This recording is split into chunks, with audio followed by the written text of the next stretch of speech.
So today we're going to talk a little bit about toxic versus productive worry.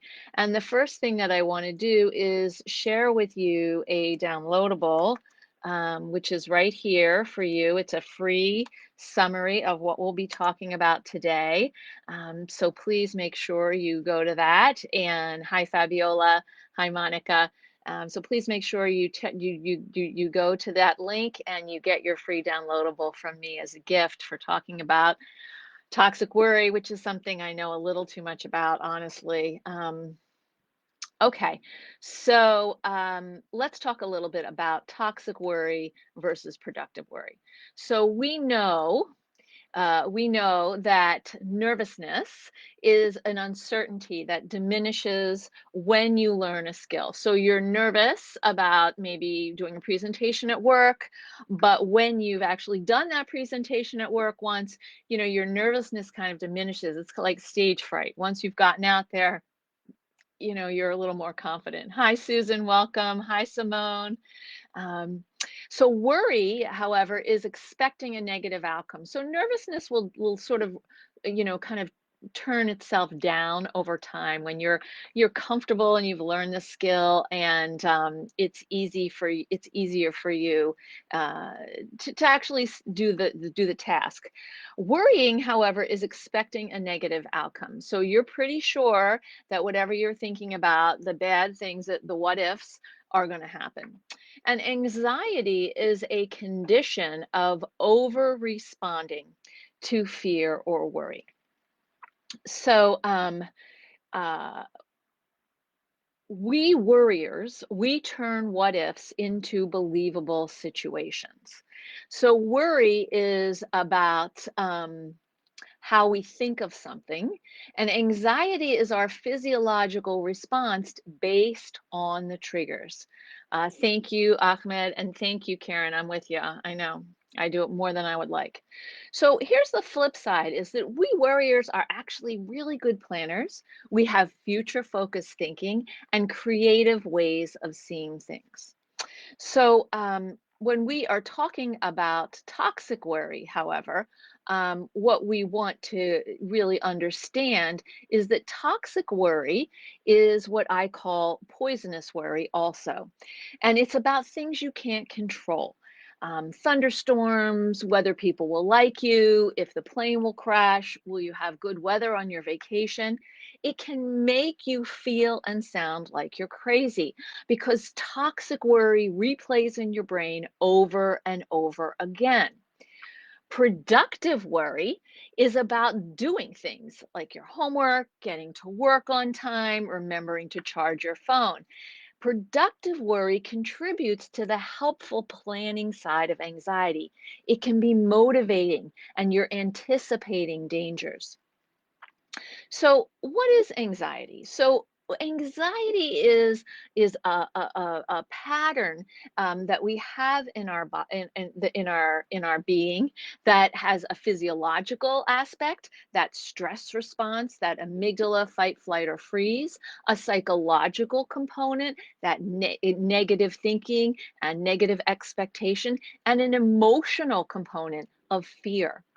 So, anxiety, usually, when we have symptoms of anxiety, what we're showing are scanning for threats, catastrophizing, what if thoughts and worries, unreliable emotional messages, and interpreting predictions as facts. Now, we all receive information from our bodies about anxiety.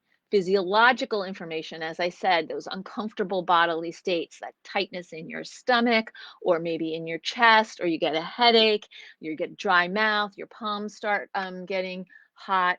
Um, it's cognitively, that worried thinking I was talking about, and psychologically or emotionally, it's the distorted beliefs and the emotional discomfort that comes with them, that fear. Um, Anxiety is part of how we've survived as a species, and it's often adaptive, and it helps prepare our bodies for real danger. Our muscles tighten, our breath gets more shallow. We might perspire to cool us off. We're ready. We're ready for that tiger. It's going to turn comes around the bend, and we know what to do in response. But today, the anxiety that we experience is not usually because there's a tiger in our way, it's a false alarm. These are episodes of fear or worry, perhaps in absence of a genuine threat, but sometimes there's a real concern, but the reaction is disproportionate to the event itself. Now, there's a difference between real danger. Oh, whoops, that car, I'm stepping to cross the street and that car is coming at me really fast. And a perceived danger, that spider that's the size of less than a dime. Well, let's say like the point of a pen is crawling on the top of my ceiling, and it could crawl down and bite me and I would die. So, anxiety reflects this all or nothing thinking and a negative expectancy. And we have to learn how to distinguish between these perceptions. So, the first thing that we want to do is to name our worry. Do we have productive worries and or toxic worries? What is the worry that we have? And I'd love to tell you a little story if you don't mind. So my husband and I we had a beautiful week of vacation in Montana at Glacier National Park, and we had to drive from Flathead Lake to the airport in Missoula, which was about an hour and a half. And the airport in Missoula is quite small. I think there's maybe 5 gates, which I had sussed out when we arrived because I do that kind of thing. And I don't think my husband had really paid attention. And so he was very worried that we were going to get to the airport late. And so we stopped to get some breakfast. I wanted to get a salad for my lunch. He said, "No, don't worry. We don't have time. I got a coffee. I wanted it, with my almond milk." And he's like, "Oh my God, would you just order your coffee?" So we get in the car, we drive to the airport. And when we're about maybe 10 minutes away from the airport, I say, "Hey, you know what?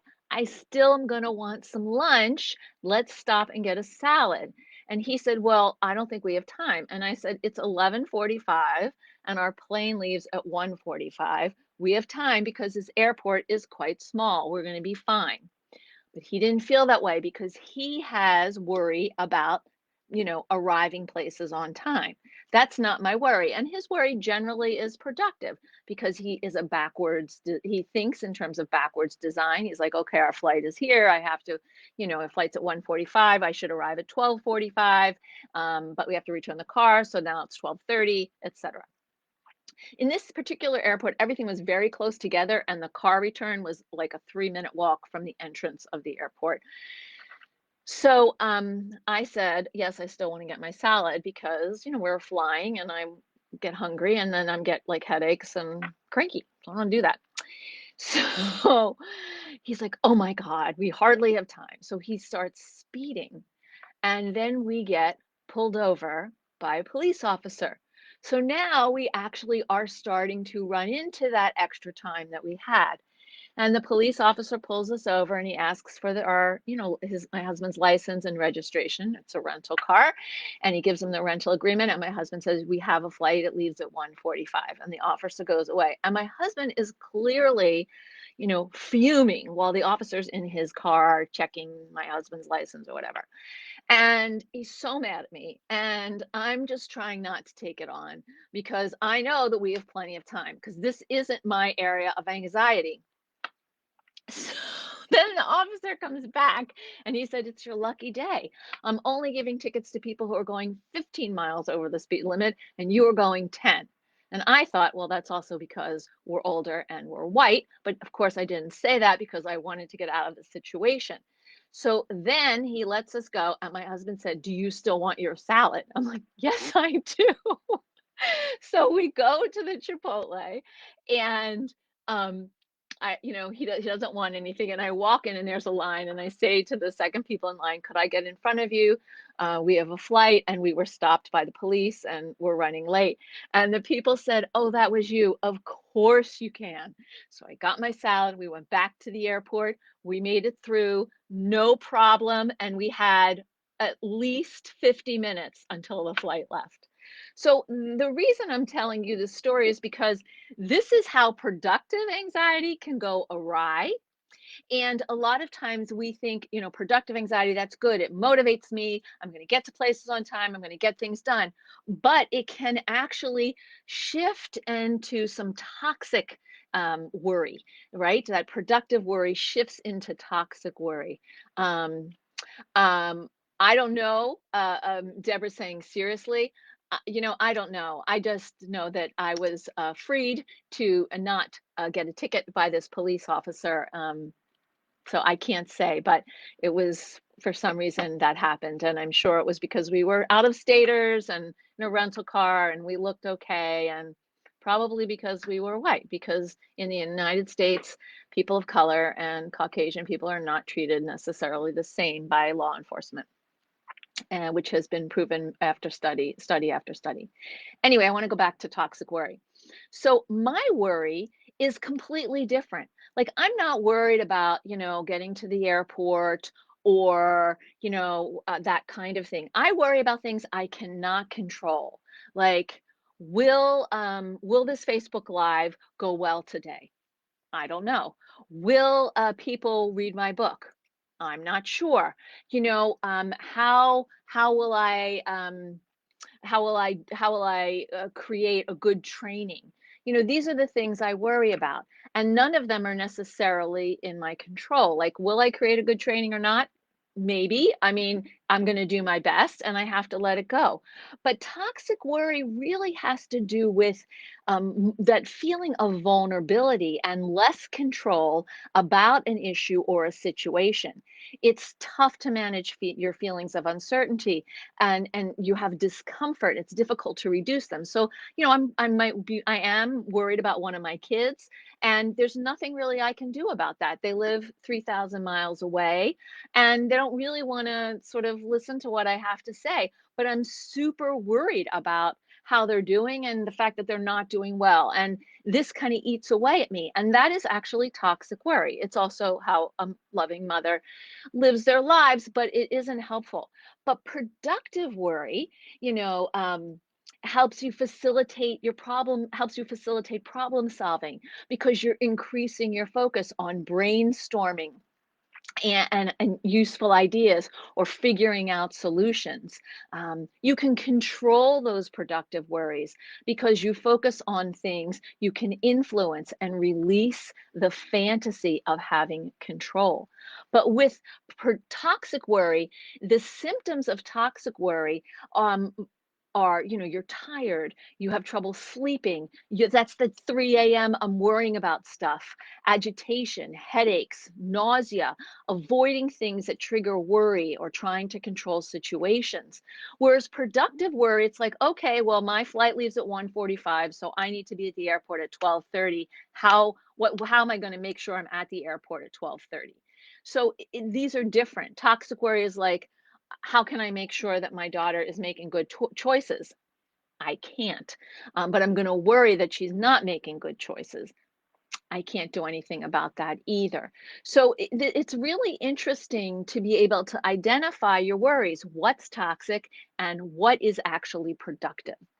Now, how do we reduce toxic worry? So before I get into that, I want to go to some of the comments here. So thank you for contributing. Um, let's see. I'm training myself to live in the moment, says Mike, so I don't have to worry about the what ifs by doing mindful meditation. So meditation, actually, meditation or any kind of sort of mindful awareness is very helpful for toxic worry. And sometimes that racing productive worry, but it's very helpful for toxic worry because it takes us from up here in our head and sort of panicking to actually slowing our system down, breathing, and being able to gain some perspective. I often recommend when you're in a toxic worry sort of loop to practice what I call triangle breathing. Breathe in for 4, hold for 4, and exhale slowly for 6. Because what's happening in a toxic worry loop, and someone said, I think, racing thoughts, okay, is that um, and then catastrophizing is that your stress response, your amygdala has now taken over. So your thinking brain is kind of been pushed aside, and that part of us that basically runs from tigers or figures out how to step aside when there's a racing car is running the ship that we call ourselves. And we need that to kind of step back in, sit back into the back seat and let our cognitive brain, our prefrontal cortex, go back to kind of driving or shepherding the ship. So Monica says I'm in a bit of Monica says, I'm in a bit of the middle of toxic worry, RE, career and young adult autistic son. Absolutely. So we have, as a lot of us those of us who are parents may have toxic worry about what's going to happen to our kids, how they can make good choices. Will they be able to support themselves? And a lot of questions that we probably don't have any control over and don't have the answer to. And so we need to learn how to manage those worries or convert them into something that's more productive. Because just like productive worry can, in stressful situations, can lead toward toxicity, toxic worry can also be transformed into something productive when you're not in a loop, when you are able to kind of get that space and brainstorm possible solutions. Sonia says, I procrastinate so much that hardly anything productive gets done. Okay, we can talk about that. My concentration is bad that despite having bought 15 books on ADHD, I haven't read a single one. My mind races constantly. So, Sonia, what I would encourage you to do then is to try to get the information in a different way. Podcasts, there are some great podcasts out there, attitudes webinars, and I think some of their webinars are now podcasts. So those are great ways to get the information in a different sort of modality. Yes, Paul, you can. Triangle breathing really helps me to fall asleep at night. I focus on my breathing and the counting instead of the intrusive thoughts. That's exactly right, Sue. You want to do that triangle breathing so you're focusing on breathing in for 4, counting, holding for 4, counting, exhaling for 6, counting, and do several rounds of this. So, how do we reduce toxic worry and increase a sense of security? So, the first thing that we want to do is identify our toxic worries. If you're willing to, could you please put in the chat some of the toxic worries that you may have? I'm going to put in the chat again my handout for those of you who are just joining. Okay, so what are some of the toxic worries that you have? Michelle says toxic worry as a parent is a hard one to control. Here, here. But accepting my son as is instead of what if happens. That's right. We want to meet our kids where we are. We want to meet ourselves where we are. Instead of me worrying, like what's going to happen if so and so gets sick when we have this, event planned. I can't control that. What I have to lean on is my ability to pivot that I've used in the past and to let go and trust that I'll be able to figure it out. Fabiola says, I worry constantly about my health. Thank you for sharing that, Fabiola. You may have health issues, which would, substantiate that worry. But sometimes we get into a loop about, oh my gosh, my cholesterol is over 200. What does that mean? My blood pressure is at 225. Am I going to have a heart attack? We can kind of run these worst case scenarios. And we want to really be able to identify what our toxic worries are, because then we're going to work on how to deal with them. If we don't identify them, we can't work with them. Okay, so let's see. There's something will happen in a store I'm in. This world is crazy. Understandable. Yes, something could happen. You don't know that. You could spend your life at home, so you never have to go to a store, or you can, figure out what are the risks of leaving your house. And a lot of times probability can be very helpful when dealing with toxic worry, because probability is actually about reality testing and facts. Deb, my husband's mental state is really dementia. Fair enough. That sounds like a tough call. Mike, I'm finishing my degree this fall because my ADHD, predominantly inattentive, which has an anxiety component, is being better managed than I ever thought possible due to medicine, diet changes, and other lifestyle changes. I haven't felt this sort of relief ever in my life. Woo, Mike! Yay, that's fantastic. Way to go. Aris, I worry excessively about not being successful in my chosen field. Right. So I want to say something about this worry about success. So, I think there are two parts of that. One is, what is the definition of success that is kind of, poisoning your brain? What are you holding on to that's a definition of success that may not actually be relevant to you or your life? Whose standards of success are you using? Are they actually those that are internal to you, or things that you imported from family or your culture? Worrying about success means putting the control about what's happening to you outside of yourself. And what I would like to see people do is worry about, what am I doing in a day to day that's meeting the goals that I have for myself and satisfying my hopes in terms of the kind of worker I want to be. Alethea, older parents, health, memory care. Of course, that's a worry. And the question is that worry keeping you up at night, or is that worry actually helping you make choices with them about their care? Now, for me, I have elderly parents, and both neither of them is particularly interested in my feedback about their health care. And so, which is hard because I worry about things like my 89-year-old father driving, or, my mom who is ill, you know, dying as well. I can't control these things. And so if I spend time worrying about them, it's only going to upset me. What I can do is to maybe share my concern, and then they'll let me know what they feel like doing or they don't. And that's it, right? That's it. And this is part of the challenge of worry, because worry is about our vulnerability and our lack of control. That's anxiety. Vulnerability plus lack of control will often equal toxic worry.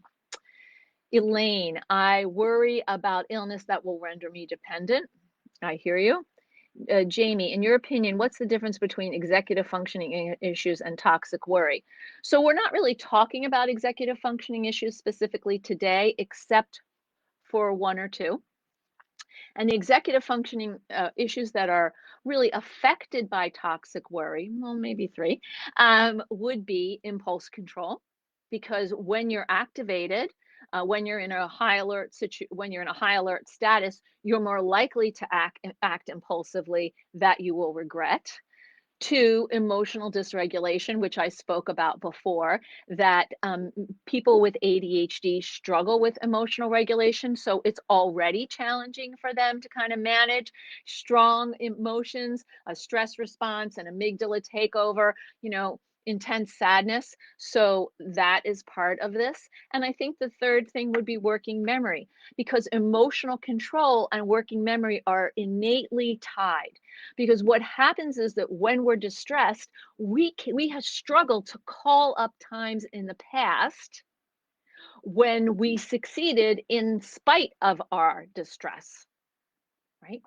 And we kind of we can sink into this big feeling that it's not going to work out.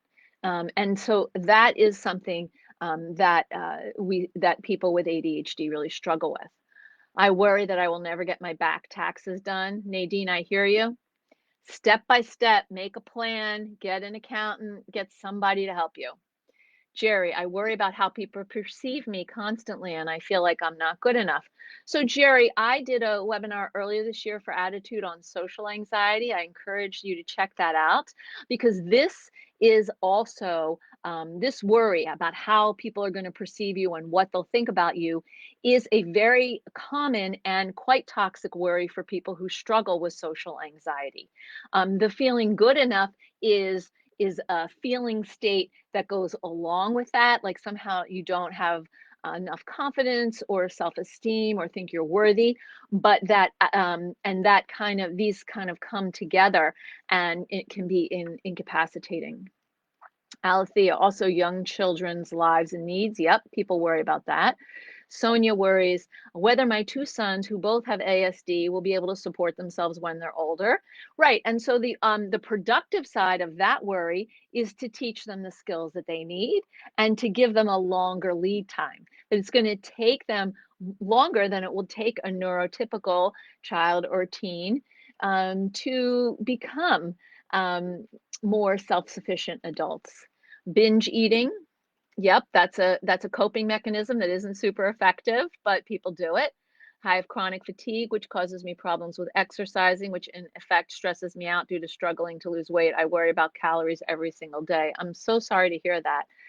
You know, I think that maybe to have small bits of exercise through the course of the day rather than aiming for a large exercise. Maybe you walk 10 minutes down the block and back, and then you do that 2 or 3 times a day.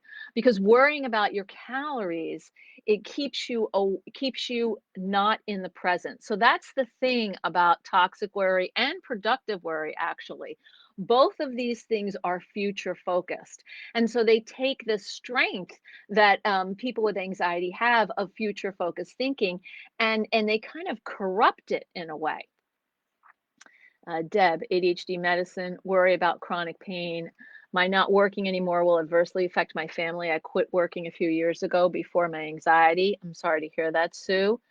Monica, I found pre and probiotics to be helping. Great. Sonia, anyone else find ADHD medicine doesn't help? So ADHD medication doesn't work for everyone. Some of the non-stimulants can be helpful in particularly for inattentive ADHD and anxiety. But sometimes what's most helpful in terms of medication for anxiety are the SSRIs, things like Prozac or Lexapro or Celexa. Elaine, I worry about my daughter's health and the possibility of something serious. That's because I lost my son 12 years ago to leukemia. I'm so sorry. I tend to be hyper vigilant about all my loved ones. I drive them crazy. Well, of course you do, because you're worried and want to avoid the pain that you experienced. When you have a tragedy like this, you have experienced a profound trauma. I would encourage you to maybe think about finding a therapist who does EMDR. It's very helpful for trauma, and that could be useful for you. Emma Jean, as a 62-year-old grandma, I worry about my 2 grandkids I am raising, both with special needs and being able to be capable adults. I worry about being here for them as long as I can. Sure you do. And again, your job is to set up that village around them and do your best as you can to teach them the skills they need day in and day out. And know that you're doing your best. And whatever you're doing, Emma Jean, is in them. It's in them. I'm sure they carry it around. Sonia, I worry about other people's problems. That's a toxic worry because you can't fix them. Um, and that would be something that would be easier to let go of because you draw a boundary. RS, ruminating on certain events, how I could have done things differently. Yeah, so that's something that happens to a lot of people with ADHD, and that is kind of a form, a little bit of social anxiety, but it's really, a sense of it's kind of this combined thing of like, ugh. I wish I hadn't said that. So I'm judging myself. That's that social anxiety piece. And I'm projecting onto others. This is also the social anxiety piece, like what they're thinking about me, which I'm sure is negative because of my, insecurity or low self-esteem. So that those things can actually all work together to be really immobilizing. And so what we want to do is to be able to be present in those moments as much as we can and not focus on what other people are thinking, but actually what we're witnessing around us, what we're seeing, how we decide to participate, and what's happening. All right, let me go into some ways to reduce toxic worry. So we want to identify it, and then we want to learn how to manage it. So this means creating a plan to navigate perceived dangerous waters and rely on past successes, tools, interventions, statements we've said to ourselves to overcome your worries. So, this is about developing a method for approaching and dismantling worry that includes turning down the volume of the voice of the negative expectations and the intense fear and talking back to that voice with what could go right. So that's something that I've started to do with myself when when I'm in a what if spiral, like this could happen or that could happen. What I shift instead to is what could go right? What could go right? And that is hard to do, but it's actually kind of freeing because and sometimes I can only think of one thing. Well, this one thing might go right, and that's okay. I can only think of one thing, but I've identified one thing. So I'd like you to really think about that, asking yourself probability. What could go right? What can I say back to that those negative expectations? Often if we follow our what ifs to the end of the line, like what if this happened? And then I would ask, and then what? And what if that happened? And then what? And you kind of keep going. You see, you get to the end of the line and something occurs. There's some resolution. And the question is, can you live with that resolution? Can you tolerate that resolution? Is that resolution, absurd? Um, so we want to be able to follow things down that line. So toxic worry intensifies when people are alone. So we want to set up a buddy system with someone you trust. Like if you're in a spiral, who could you contact? Could you text? Could you call? Do you have a therapist or a coach or a counselor that you could work with to set up a plan for those moments when you're in a downward spiral? So is your downward spiral, is your toxic worry related to issues of perfectionism, social anxiety, issues with socioeconomic, racial, or gender injustices? Who is your ally in these dark moments? Because we want to identify who that person is and what the plan is for yourself. And maybe that involves another person, maybe it doesn't. But for a lot of people, because toxic worry gets stronger when you're alone, we want to bring in someone who can offer a different perspective. One thing that I find is helpful for a lot of my clients is to use your phone on your notes to create a note on what to do when I'm in a spiral. And there can be a list of things. It could be calm me down phrases. It could be a list of activities that help you settle, breathing, walking, getting fresh air, drinking a glass of water, leaving the house and getting a coffee. Petting your cat or your dog, getting a hug, whatever it is. So we want to put those down. And I do want to make sure that on your list you have some kind of exercise. Daily exercise, and some of you can't do this because of your physical state, but any kind of daily exercise helps get endorphins in your brain. And those endorphins bathe your brain in that feeling good. And we want that. We want that. I know that for me, I can wake up in the morning and feel kind of like, ugh. And then I like to exercise in the morning. So I'll go for um, a run or a bike ride or a walk with my dog. And something shifts while I'm doing that. I enjoy the outside. I get out of my head. It's very helpful. And you could create a playlist of songs that you like on your phone so you can listen to that. Maybe angry songs, sad songs, happy songs, how to stop worrying songs, yoga, meditation, a nice cup of tea or coffee. Just listen to the birds or do the crossword puzzle or play Wordle, something that can break the pattern. Okay. So we want to use reality testing with a buddy or follow worry to its illogical end. Um, Routines and structure can lower uncertainty, but you want to remain flexible without developing rigidity. Okay. So use humor with yourself and, of course, self compassion. You're not supposed to be perfect. I have here a quote from Maya Angelou. It's one of my favorites. Forgive yourself for not knowing what you didn't know before you learned it. Blaming yourself for things that you've done in the past or things that you're not able to do and worrying if you can do them is really a form of self cruelty. And that's not how we want to treat our third grader in here. We want to treat him or her or them with love and compassion. So ultimately, the best interventions for toxic worries are figuring out how to release them back into the wild so you're not carrying them around. Hopefully, these interventions can help you with that.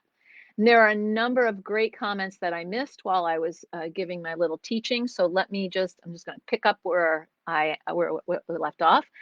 Advice on how to manage when you are always trying to make your toxic worry not to by constantly solving problems.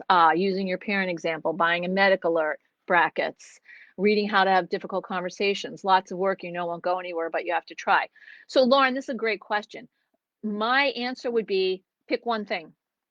Start with one thing you can do and do that. And, see how that goes. Because what happens, toxic worry is a fierce competitor. Fierce. Like, I, I'm thinking of the fencing metaphor, like suit up, you know? So we don't want to set unrealistic expectations for ourselves because what happens is perfectionism will often feed toxic worry. Sometimes perfectionism can feed, productive worry because we want to, do it, we want to get something done and do a good job. But again, it can cross over quickly into a dangerous neighborhood. Staying active. Yes, Mike. Um, Simone, I found it really difficult to explain this to my son who is 8 and has ADHD and has a lot of toxic worries and anxiety, which is hard to deal with for him and me. Right. So with younger children, what I think about is the worry monster.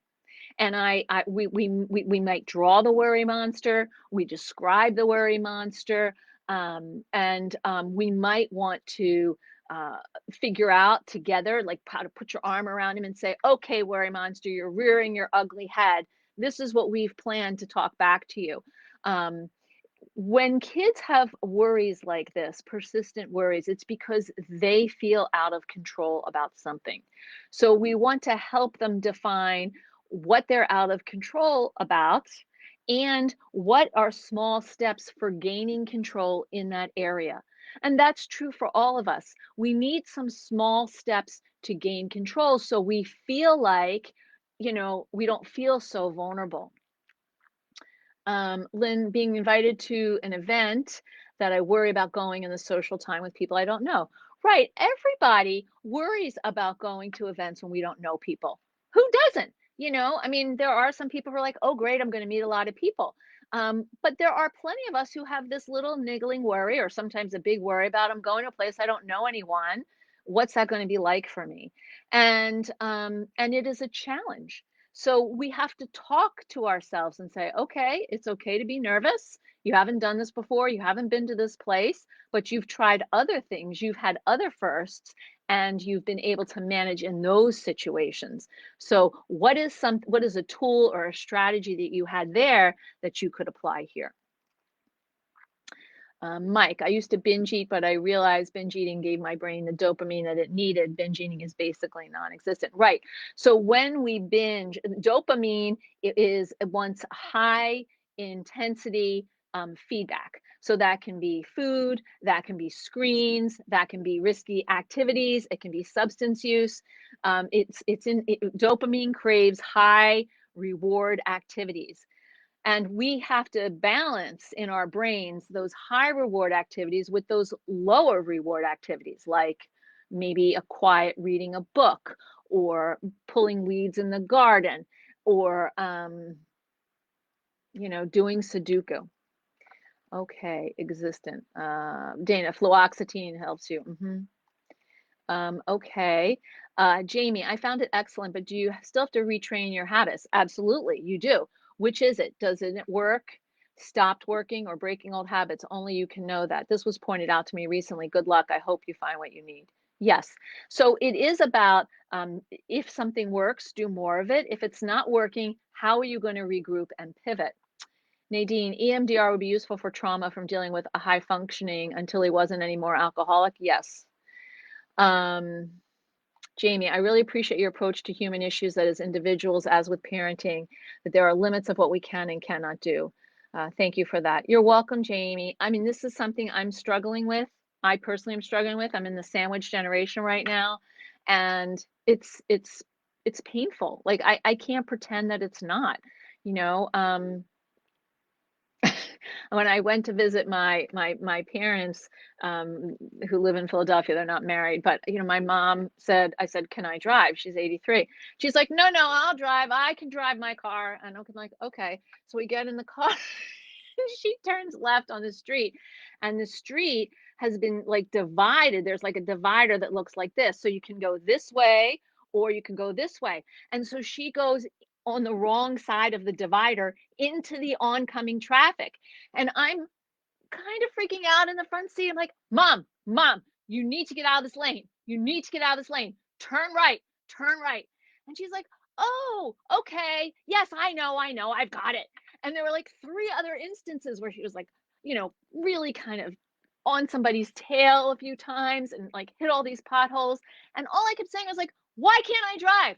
Like, I'm 30 years younger than you are. Let me drive your car."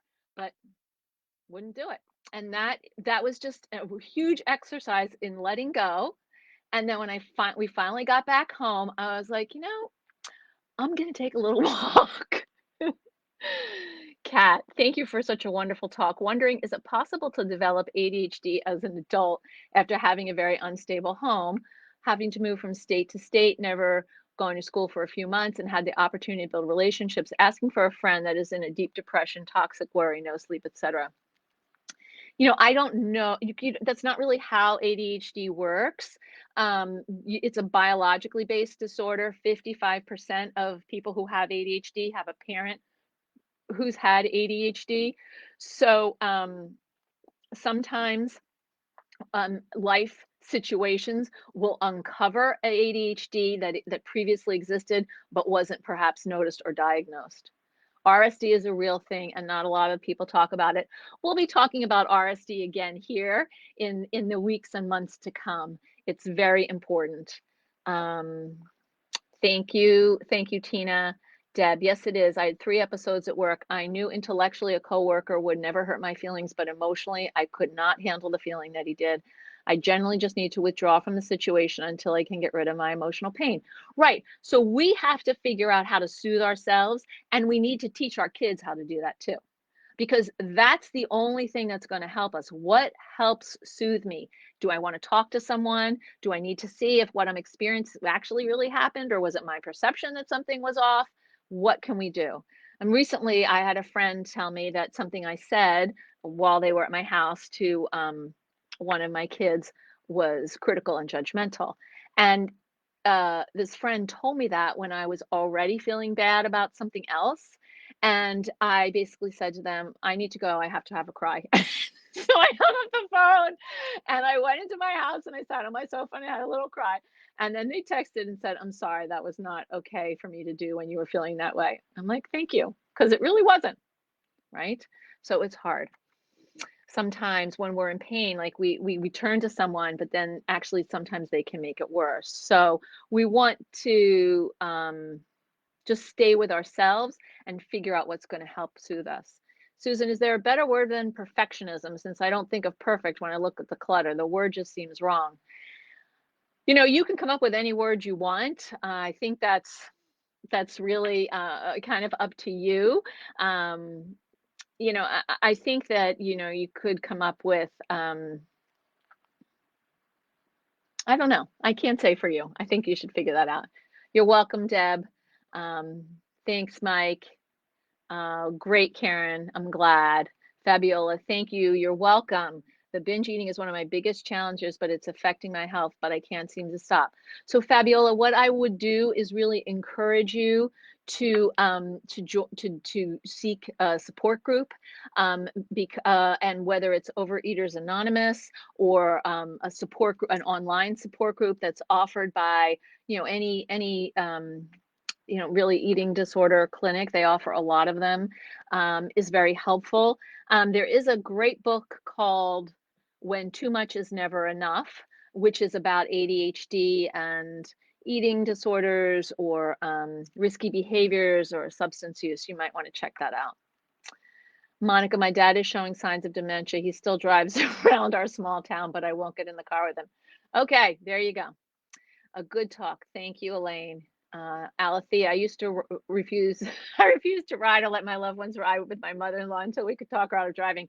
Hey, I'm not far from that, but my father was a car dealer, and he's going to drive till, you know, his license is forcibly taken away. All right, I'm going to take a couple more of these. Andy, hi. I was diagnosed in December at the age of 37 with. Where did it go? Okay. With general anxiety and just never had it treated properly. Now I've been going to occupational therapy, regular therapy. DBT works well. DBT is fantastic. It's dialectical behavior therapy. It's also a great thing for trauma and for managing big emotions, and a psychiatrist. That's great. That's great. Thank you. Um, your Ahmed, thank you for sharing. Okay, I think I have gotten to all of the comments, which is fantastic. So thank you so much for joining me today. This was a very lively and honest conversation. I really appreciate all your sharing. Thank you for tolerating my little storytelling. And part of the reason I do that storytelling is so you can understand that I am actually no different than you are. This is my area of expertise and my professional field, but as a person, I still have my warts and I'm working on accepting them. So thank you so much for joining me. I will see you in 2 weeks. I love this community and I hope that you all have a peaceful rest of your day and a good weekend. Thank you, Monica. Yes, support groups are great. It's where we all have this social contract to hold space for each other around a specific issue. Saves a lot of pain and misunderstanding. Agreed. Thank you. Bye-bye.